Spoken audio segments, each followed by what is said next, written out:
very exciting ride. A couple of snafus on the POV, but hopefully everything came out there because that was a very good ride. I ended up getting second after starting pretty much at the end there. So yeah, stellar performance, I'd say, for myself. Probably the best that I've had on a go-kart track.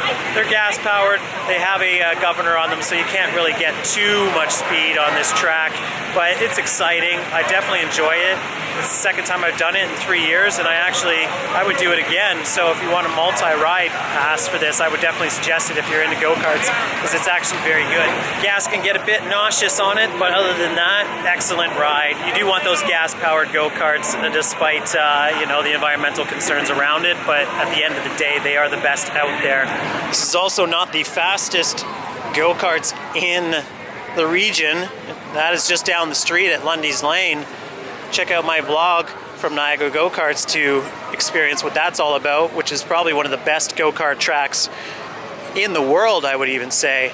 It's an excellent track. It's not much for frills. It's not the fanciest, but it's not like Niagara Speedway, but it's definitely worth it. So for your $14.67 or whatever it ended up being around, because that's with tax, it's $13 plus tax to ride this attraction. It's worth it. You do get a fair amount of laps as well. Pardon Lionel in the background. But yeah, I definitely think it's worth it. It's exciting. That ride at night actually was very impressive with all the sight lines. And the fact that we have this mist effect going on in the town right now, it really added a lot. The volcano blasting in the background, really impressive.